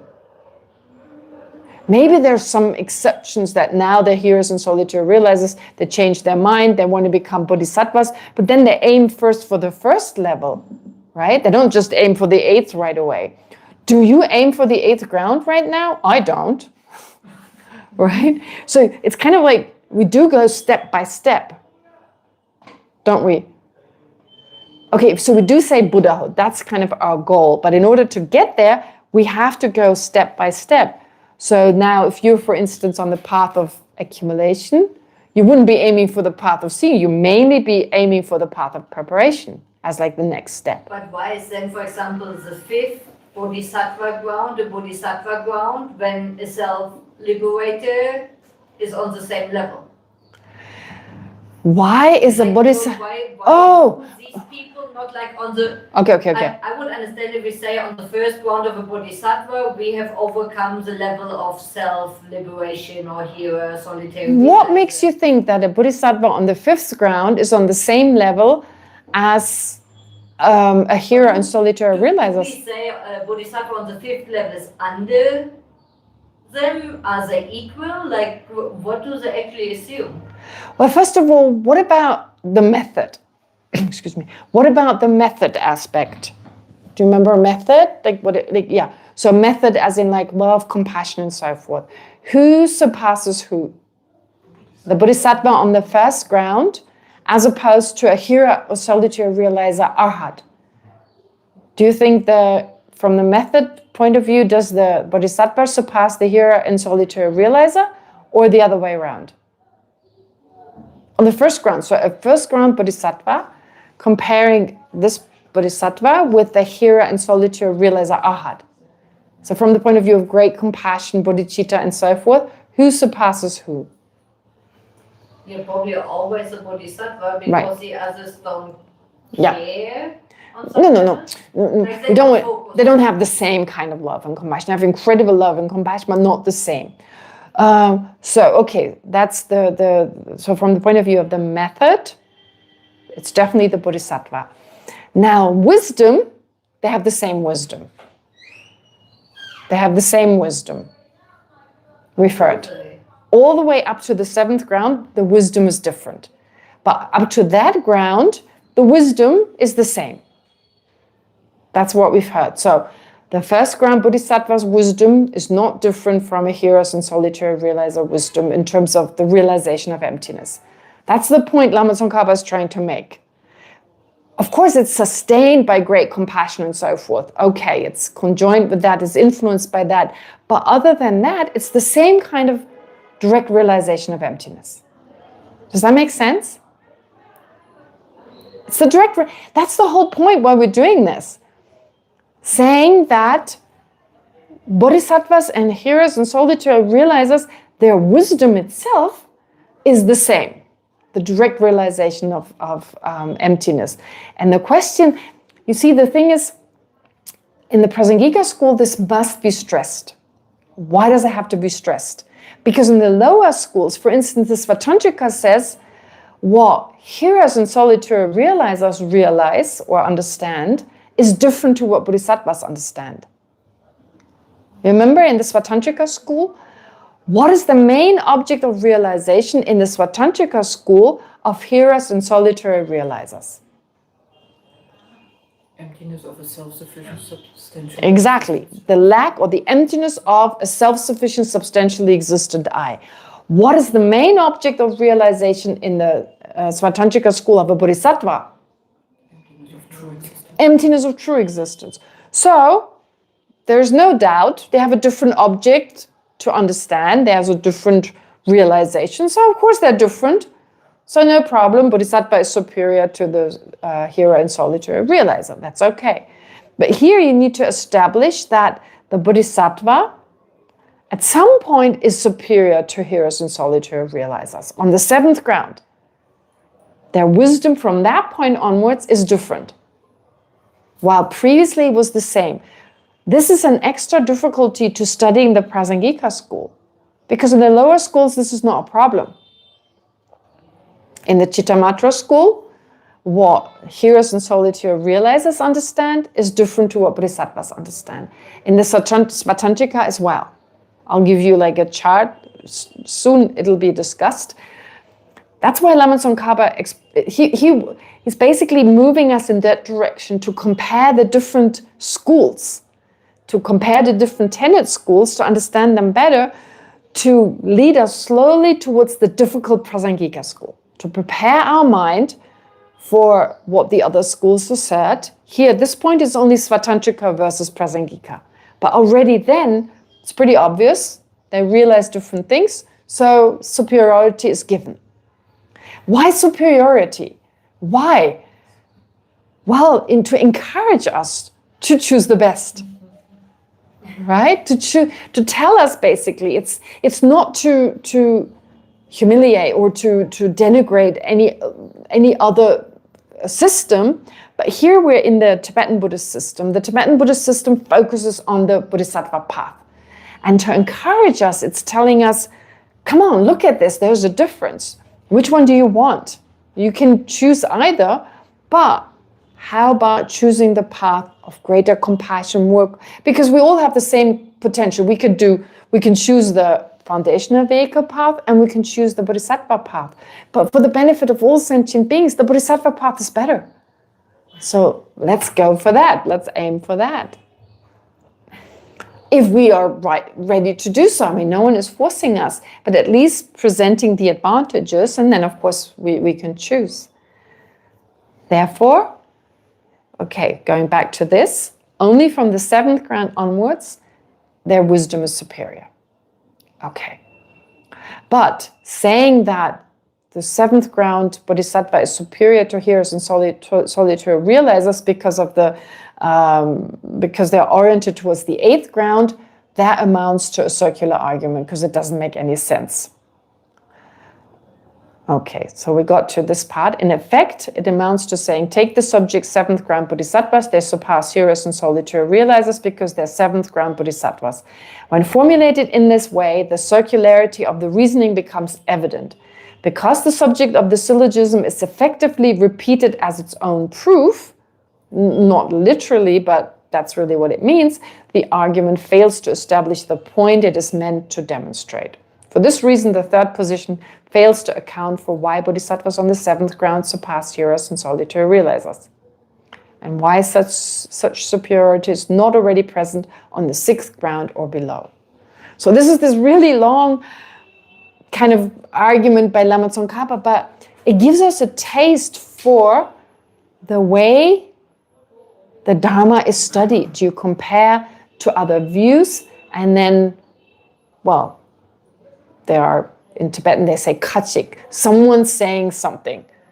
And in order to better understand, then this particular view, if it's incorrect, is refuted. And this is how we learn. It basically reflects how we study the Dharma. We have lots of wrong views. So many wrong views, so many contradictory views. And the best way to learn is to become aware of our own wrong views through logic that expresses the absurdity of our view, so that eventually we can let it go. And that is reflected in the style of teaching. Some views expressed, and then through logic it is negated. All right, so then Lama Tsongkhapa mentions a fourth position by someone called Acharya Jayananda. Acharya Jayananda. His commentary on Entering the Middle Way is the most popular in the Tibetan tradition. That's the only one that was translated into Tibetan. Acharya Jayananda also went to Tibet, and his commentary is really beautiful, very, very helpful. Lama Tsongkhapa refers to it a lot, but some parts he disagrees with. So here again, Acharya Jayananda, he, in his explanation of the commentary, it presents a different angle from the earlier accounts. So Acharya Jayananda explains that on the seventh ground, there's still exertion. Tsolwa, exertion. Exertion is also a very important idea. The more beginner we are, the more of a beginner we are, the more exertion we need. Makes sense? Exertion. What is exertion in French? Effort. Like an effort? Yeah, like making an effort. So to kind of work hard. Unfortunately, in the beginning, it is so difficult. We need a lot of exertion to start practicing, but it gets easier. And so the degree of exertion lessens as we continue, and only a Buddha is totally free. It's totally spontaneous in the continuum of a Buddha. So on the seventh ground, there's still exertion, because the Bodhisattva continues to generate the thought, I will enter the path. Okay, there's still that effort. In other words, seventh ground Bodhisattvas are not yet entirely beyond intentional effort, whereas the Buddha's actions are completely spontaneous and effortless. What distinguishes this stage, however, is that even while exertion remains, the Bodhisattva's practice is no longer tied to signs, Tsemma, signs. What are these signs? It's a weird way of speaking in English, like what are signs? Such as listening to teachings and reading the sutras and treatises. So on the seventh ground, you don't rely on that any longer. You don't need to. Your practice is so far along, or has progressed so much, that you don't need to receive teachings. You can, of course, but you're not required to do so. For this reason, Acharya Jayananda says that the Bodhisattva is said to have entered the path of what's called signlessness. So no longer a sign in this case, I guess, is listening to the teachings or reading particular texts. By contrast, he argues, those on the sixth ground and below, as well as hearers and solitude realizers, have not yet reached this level. They still rely on signs, oral or written teachings and the like in order to progress. On this basis, Acharya Jayananda concludes that the Bodhisattva surpasses them in intelligence on the seventh ground. Okay. And no surprise, Lama Tsongkhapa says, no. Oh, Yeah. And then comes the answer. So I'm racing through it a little bit. I guess I've maybe given too much explanation. Maybe it's too much explanation, I don't know. I could shorten it, I suppose. But I wanted to make sure you understand every argument that Lama Tsongkhapa gives. Well, I wanted you to study it the way we studied it, with all the details. Our teacher would talk about that in class. So just with these notes, at least you could go back and read about it. So Lama Tsongkhapa says, be that as it may, I feel that this differentiation has to be associated with the realization of suchness. So he's saying, okay, signlessness or not, what about emptiness? It has to do with emptiness. This has got nothing to do with emptiness. You no longer need to receive teachings or study the text. That's only indirectly related to suchness. So Lama Tsongkhapa says, this too must be made in terms of entering into and rising out of suchness, the perfect endpoint. So now he's saying why the seventh ground is special, and I'll explain it in a moment. So as will be explained below, he says in the chapter on the seventh ground, it is on this ground and above that the Bodhisattva is able to enter into and arise out of cessation, the perfect endpoint within each and every moment of cognition. This is not possible on the lower grounds. This is what my precious teacher says, and it is an excellent explanation. Those are Lama Tsongkhapa's words. Okay, so now the explanation itself. So Lama Tsongkhapa does not reject Acharya Jayananda's position that Bodhisattvas on the seventh ground have attained the path of signlessness. However, with the phrase "be that as it may," he makes clear that he interprets the decisive basis of distinction between the seventh and the earlier Bodhisattva grounds differently. So he doesn't say he's wrong, but he says that's not why the Bodhisattva on this level is superior to hearers and solitary realizers. In this way, the superiority of the seventh ground cannot be accounted for simply by the absence of reliance on signs. Rather, it must be grounded in the reality of the realization of suchness or emptiness itself. For Lama Tsongkhapa, the decisive difference does not lie merely in whether bodhisattvas still, for instance, read or listen to teachings, but must be tied to their direct realization of emptiness.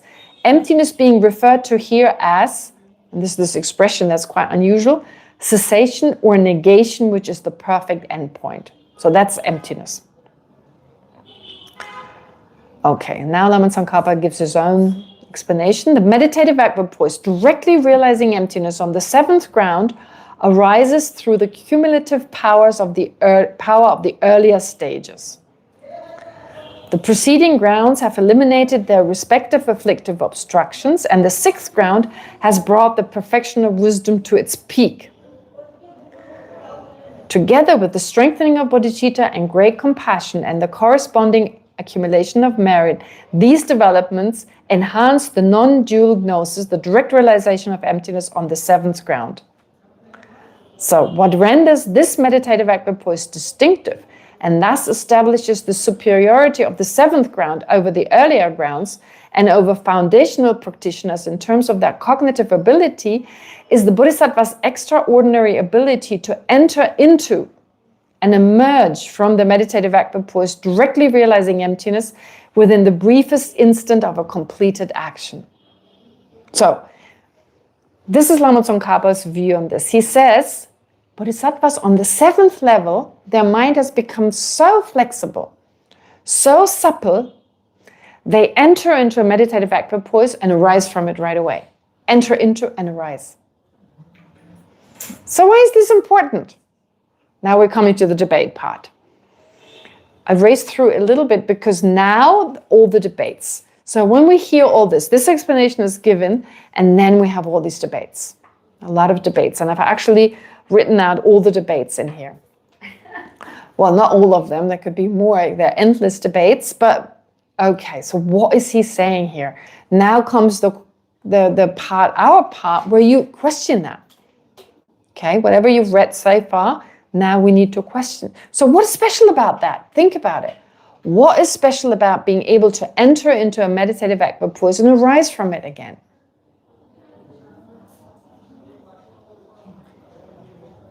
Anyone?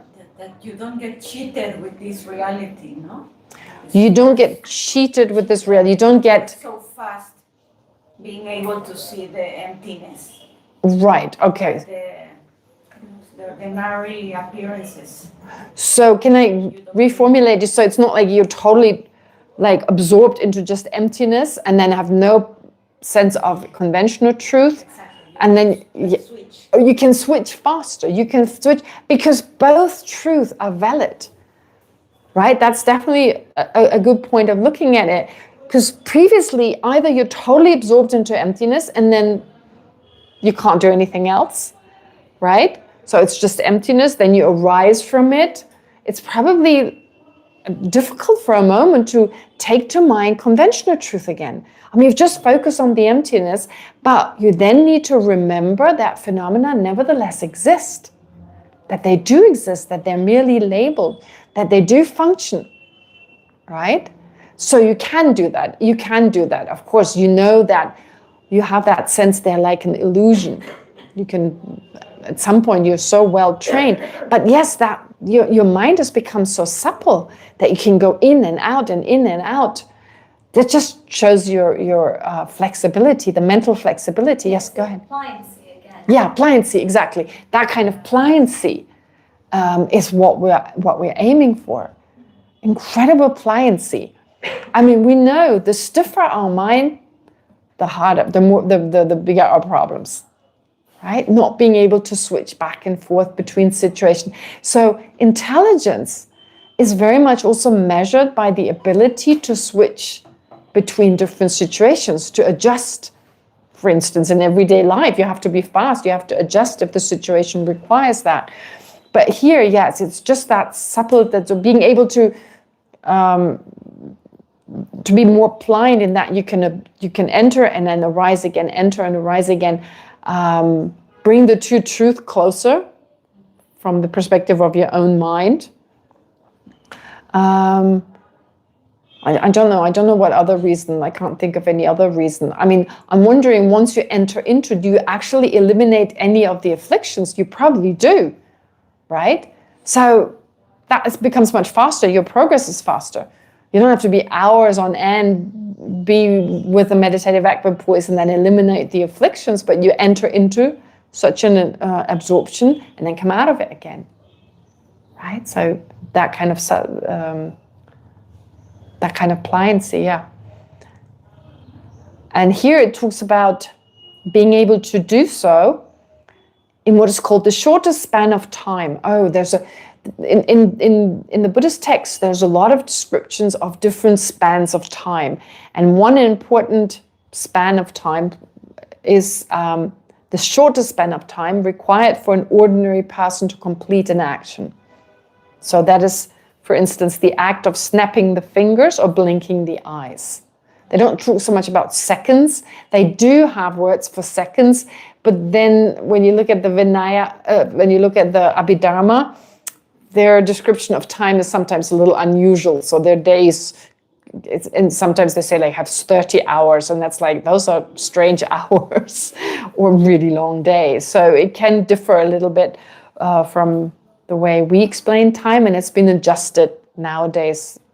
It's totally adjusted to the Western system. But it can be quite confusing. Sometimes there's so many different descriptions, but this is always the same. So this instant described as the shortest span of time required for an ordinary person to complete an action. So they can enter into that meditative equipoise and arise again. Yeah, so here it is. This means that bodhisattvas on this ground are able to enter into and arise from this non-dual gnosis in every one of these briefest moments of a completed action.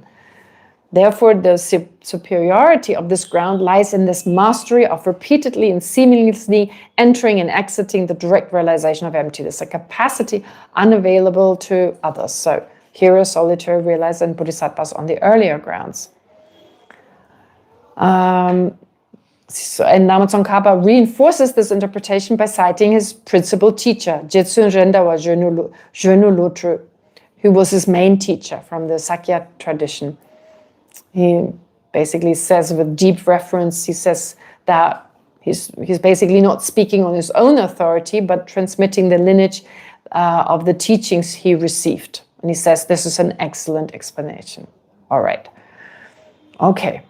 So, having said all this, now let's look at the debates. I'm going to go, you can read this next bit on your own, but I want to introduce you a little bit to the discussions that follow, because everything is being questioned here. So the following discussion here arises. Very little time for questions and answers. Yes, I know. I've raised a little bit. Okay, maybe we leave it at that, because yes, we've gone through so much. All right, let's leave it at that. Let's take questions now. Okay, it's a fair point. Okay, are there questions? are afflictive obstructions always innate, or do also exist acquired afflictive obstructions? All right. Anyway, let's hear fast your questions. Any questions so far? Yes, go. But Yes. it's a very long question. No, because I was listening to some teachings from Samdang Rinpoche. Samdang Rinpoche, yes. Yeah, and he was talking about that the two lower schools, they pertain to Hinayana. I mean, solitary realizers and heroes. Mm-hmm. Solitary realizers and heroes, yes. Yeah, and then the two higher schools, they pertain to the Mahayana. The two, okay. Okay. Yeah, this needs to be explained. Yeah, so basically the four schools, they have four different definitions of emptiness. No, okay. This is, okay. All right, let me repeat the question. So, No, the question hasn't come yet. okay. So the four schools, they have each their definition of what emptiness is. That's right. But we're also talking about that doesn't matter what practitioner you are, the emptiness is the same. Yes. But the lower schools, they have a more gross understanding of emptiness compared to the Prasadikas. Okay. So how can it be the same emptiness that everybody experiences? Well, first of all, the lower schools, Vaibhashika and Sautrantrika, they don't even talk about emptiness. They only talk about selflessness. So Sautrantrika and Vaibhashika don't accept emptiness. And now those are the two schools we start with, which is great, just selflessness, that's enough. And then slowly you're introduced to something called to emptiness. Now, as to the explanation Rinpoche gave, this is where sometimes the terminology is applied in a way that can be very confusing. And I'm wondering whether they do that on purpose. To confuse you more. To keep on your toes, right? It's like, there's so many examples using words such as conventional in a way that can be very confusing. And here's another example where terminology is used in a very confusing way. There is something called, I don't like to use the word Hinayana, let's say foundational vehicle. Okay, foundational vehicle by path and foundational vehicle by tenet. Similarly, you have universal vehicle by path and universal vehicle by tenet. Those are totally different things. Now, Samdang Rinpoche did not talk about foundational vehicle and universal vehicle by path. He was talking about foundational vehicle and universal vehicle by tenet. And that we discussed this years ago. So it's no surprise. I mean, you forget, of course, it's totally natural that, unless you hear it again and again, you forget. It rings bells. It rings a bell? Yeah. So let me just repeat it for those whose bell is about to ring. Still needs to ring. So, like I said, it's kind of confusing. Now, the foundational vehicle in terms of the path, that is what we usually refer to as a Hinayana. So your goal is self-liberation. Okay, your goal is self-liberation. And therefore now you follow the foundational vehicle to attain self-liberation. And then if your goal, or on the other hand, if your goal is enlightenment, then you follow the universal vehicle. Okay, that's your main goal. So you have two vehicles, and vehicle basically means different practices. So if you wonder what are vehicles, they're the practices, and the practices to then generate the path consciousnesses to reach your goal. But then, when you look at when you take it from the point of view of the four tenet schools, there's also a way of dividing the two lower schools, Vaibhashika and Sautrantrika, that don't accept emptiness. These two are called the foundational vehicle tenets. And then the Chittamatra and the Madhyamika are called the universal vehicle tenets. And what is so confusing is, in order to be practicing the foundational vehicle by path, you have to follow the universal vehicle by tenet. Right? So in other words, in order to become self-liberated, you have to follow the view of the Mahayana, let's say Mahayana, I can say better, universal, I keep stumbling over these words. In order to practice the Hinayana path, you have to practice the Mahayana tenets. What is the Mahayana tenet? Chitta, Matra, and Madhyamika, and of those two, Madhyamika. So basically everybody needs to practice. Yes. So if now, do they know? Well, you see, this is it's such a Rika question. It's really good. It's a good question. Do they know? No, you're right. Rika, you're absolutely right. Well, the thing is this. Now, this is how the Tibetans explain it. And then a question such as this arises. Very, very valid, a very important question. Now, the difficulty now is, let's look at the Theravada tradition. That's why I like that they use the term Theravada, not Hinayana. They use the word Theravada, which I believe is not the same.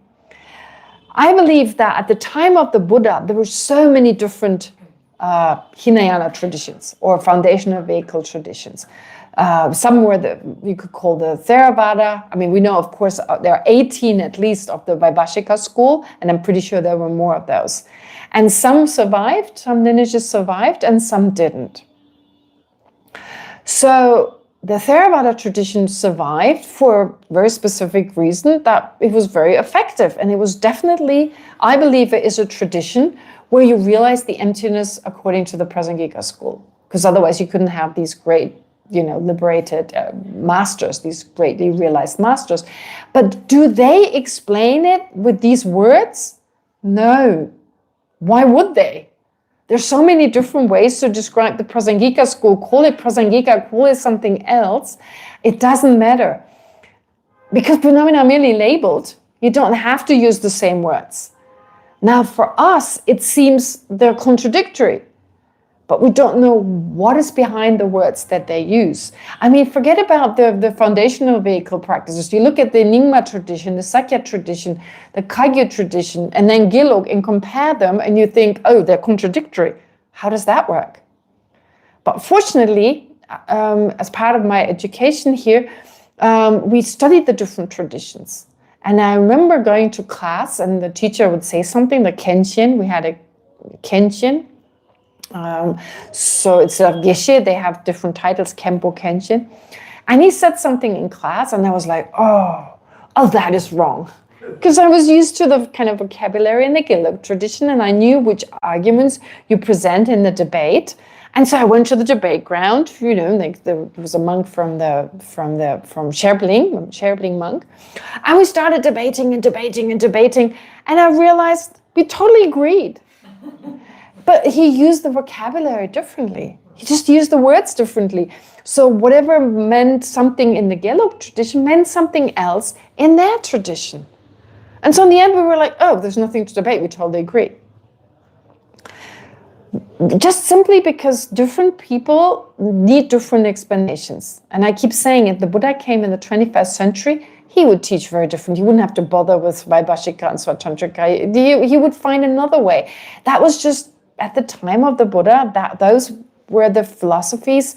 Based on the philosophies that existed, the Buddha then taught this and made it easier for people to understand.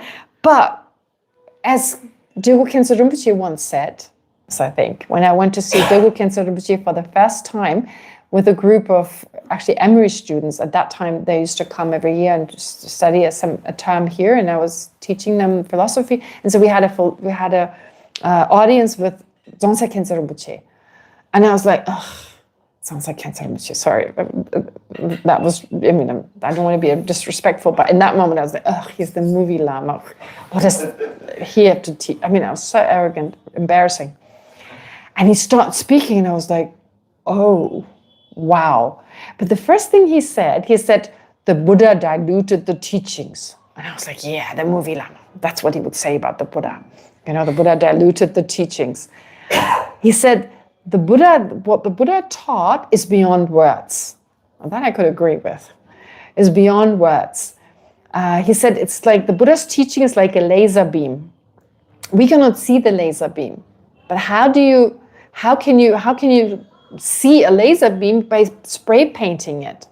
I don't know, I've never seen a laser beam, I've never spray painted it, but apparently you can spray paint a laser beam, right? So you spray, so that's what the Buddha, those are the words of the Buddha, trying to get his disciples as close as possible to the laser beam that is beyond words. That's why when we use logic, taking a syllogism, take the subject a table. It is impermanent because the Buddha said so. It couldn't be, that's a total, it's an example of a very wrong logical reasoning. This is, because the Buddha said so is not going to work. Nothing of what we do here can be established based on the Buddha having said so. First of all, because the Buddha said contradictory things, depending on what different disciples needed different things. And in the end, even though the Buddha said phenomena lack inherent existence, by just hearing that, we will never understand. You can hear it over and over again, you will never understand. You have to apply the logic yourself. You have to come. It's kind of like, the doctor gives you medicine, just giving it to you will not do the trick. You have to take it. You have to take the treatment. So here you have to fully understand it and you have to own it. Come to a first-hand understanding yourself, and only then can you progress. And the Buddha could say it in so many different ways, depending on our needs and our predispositions and so forth. So it's like the laser beam. You spray paint it. For some, it needs to be white paint. For others, red paint. In the end, nothing of what the Buddha says exactly expresses the truth. I mean, this is true even for the taste of chocolate. This is true for so many things, but for something as subtle, for us subtle, such as emptiness, it is all the more true. Yeah, and therefore to say that the Theravada tradition that exists now, just because they express things differently, or any of the other Tibetan Buddhist traditions, they are right or wrong, that doesn't make any sense. First, we need to understand what is the meaning of the words behind. I mean, what do these words mean? What do these words connote before we can argue? And as I said, with this particular person, with this monk, we're like, oh, we do agree then. But we first needed to understand what the other person was saying, right? Yeah. So therefore, I would argue in the Theravada tradition, they realize emptiness, but they describe it differently, so we wouldn't recognize it. Yeah. And so do they know? In answer to Rika's question, well, not what the Tibetans say, but they don't need to. They're not Tibetans. They're not, part of the Tibetan tradition. They don't need to know this. Yeah. Right? But this is I think it's such an important point that everyone made, that you made and others have made, Ellen, for instance. So the point is, that takes us back to the Prasangika view that phenomena do not exist intrinsically. Because if they did, there would only be one way of expressing it. Since they don't exist intrinsically, you can express them in different ways, depending on how you label, depending on what a particular word means to you. Based on that, right? The Buddha used certain words to express emptiness. And that's why if everyone has a slightly, think of India, people didn't intermingle as much as they do now. They spoke different languages, they came from different cultural backgrounds. It's not like the way it is nowadays. So the Buddha taught very differently, traveling through the vast plains of India and encountering different traditions, different cultures, and teaching based on what people understood, which words they used, were the words they used. And that's why you have so many different lineages. And some lineages continue to this present day while still evolving, changing, adjusting, and others didn't. They went out of existence. All right. Okay. So that was a difficult class. I really struggled with that one. I mean, I'm trying to think what you, and I'm thinking, oh my God, you guys must be so confused, all these different views and this and that. But you've got it here. Maybe with a text, it's easier to read it again. But again, I say that's my goal, to convey to you what I learned. That's exactly what I walked away with from each class, and I want to convey that to you. And hopefully with the debates that follow, it becomes even clearer. But we didn't get to the debates today. All right. So then let's dedicate whatever virtue we've accumulated. May it not get lost through anger or ripen in an irrelevant positive experience, but instead become a cause for all of us to attain the awakened state of a Buddha, no matter how long it may take. And of course, not just for our own benefit, but for the benefit of all sentient beings. With this in mind, let's recite the prayers. In the snow-encircled land, you are the source of benefit and bliss. Avalokiteshvara Tenzin Gyatso, please remain in life until samsara ends. May the precious Bodhi mind not yet born arise and grow. May that born have no decline, but increase forevermore. May the precious view of emptiness not yet born arise and grow. May that born have no decline, but increase forevermore. All right, thank you.